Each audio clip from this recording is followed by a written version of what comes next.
आपत्ति धर्म। युग परिवर्तन के संधि कालों में अक्सर बड़े विप्लव, युद्ध, क्लेश तथा दुर्भिक्ष होते हैं। पर्व समय में त्रेता के अंत और द्वापर के आरंभ की संधि में एक बड़ा भारी दुर्भिक्ष पड़ा। ऐसा बड़ा अकाल उस युग में पहले कभी नहीं हुआ था। अन्न के दर्शन दुर्लभ हो गए। लोग भक्ष्य अभक्ष्य खाकर जैसे तैसे अपना जीवन निर्वाह करने लगे। विश्वामित्र ऋषि भी इस भयंकर समय में भूख से पीड़ित होकर इधर उधर व्याकुल फिरने लगे। करते क्या, अन्न मिलना कठिन था। क्षुधा की पीड़ा से प्राण जाने का प्रश्न उपस्थित हो रहा था। अभक्ष्य खाने में धर्म जाने का भय था। मन में बड़ा संघर्ष चल रहा था। एक ओर प्राण जाने का भय था, दूसरी ओर धर्म की मर्यादा थी। ऋषि तत्वदर्शी थे। यदि लकीर के फकीर और अंधविश्वासी होते तो वर्तमान काल के कूप मंडूक और अंधविश्वासी धर्मध्वजियों में और विश्वामित्र जी में क्या अंतर रहता। परिस्थितियों की पेचीदगी में धर्म के मूल तत्व पर उन्हें विचार करना पड़ा।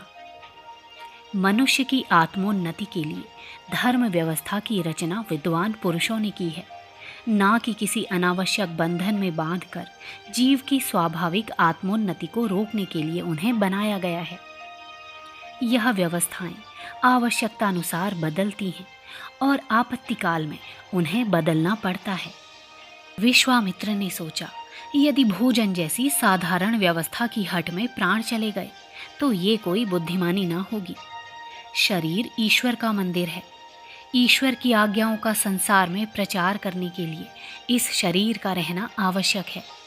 इसलिए मुझे अभक्ष्य भोजन करके भी शरीर को जीवित रखना चाहिए। ऐसा निश्चय करके विश्वामित्र जी जैसा भी मिले, जो भी मिले, उसी भोजन को प्राप्त करने के लिए चल दिए। चलते चलते कौशिक पुत्र विश्वामित्र एक चांडालों के नगर में पहुंचे। अन्न उनके यहाँ था ही कहाँ।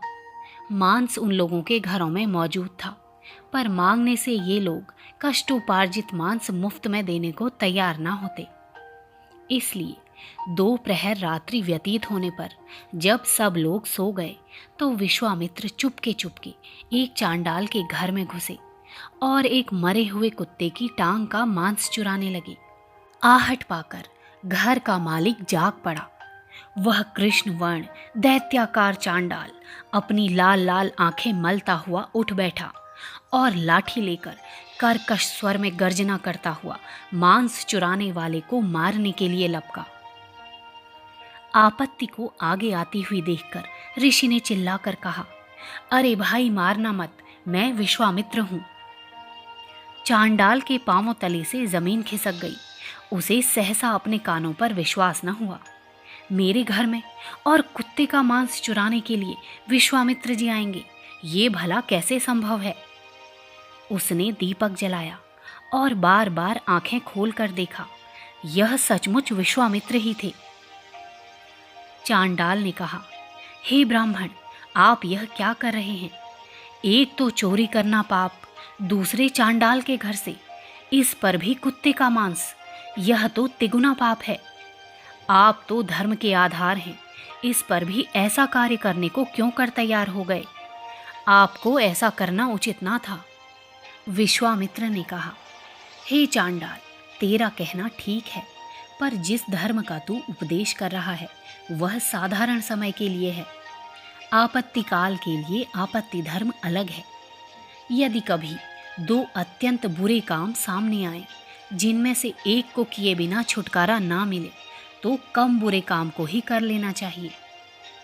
यदि मेरा शरीर मोहग्रस्त अवस्था में केवल मेरा ही होता तो समाज की साधारण व्यवस्था कायम रखने के लिए भी मैं उसे त्याग सकता था, पर अब तो ये शरीर मेरा ना रहकर समस्त संसार का हो गया है। यह दिन रात विश्व कल्याण के कार्यों में लगा रहता है, इसलिए इसकी रक्षा के लिए खान पान संबंधी नियम तोड़ देने में कोई हर्ज नहीं। किसी महान कार्य के करने में यदि छोटी मोटी बुराइयां होती हों तो उनके लिए सोच नहीं करना चाहिए। लोक कल्याण के लिए पवित्र उद्देश्य से चोरी आदि त्याज्य कर्म भी किए जा सकते हैं और उनका पाप कर्ता को नहीं लगता। उपदेश बहुत गंभीर था। चांडाल उसे समझने में समर्थ न हो सका। उसने कहा, ब्राह्मण, मैं स्वेच्छा से ये नहीं कह सकता कि आप इस कुत्ते की टांग के मांस को चुरा ले जाइए। मैं मुंह फेर कर खड़ा हो जाता हूँ। आप मेरी दृष्टि बचाकर इसे ले जा सकते हैं। ऋषि ने समझा कि यह अपनी मनोभूमि के अनुसार ठीक ही कहता है। वे उसकी दृष्टि बचाकर कुत्ते की टांग चुरा लाए और उसको पकाकर यज्ञार्पण करके भोजन किया और अपने प्राण बचाए। महाभारत में लिखा है कि उस भोजन की यज्ञाहुति को प्राप्त करके देवता लोग बहुत प्रसन्न हुए, जिससे तुरंत ही घनघोर वर्षा होने लगी और दुर्भिक्ष मिट गया।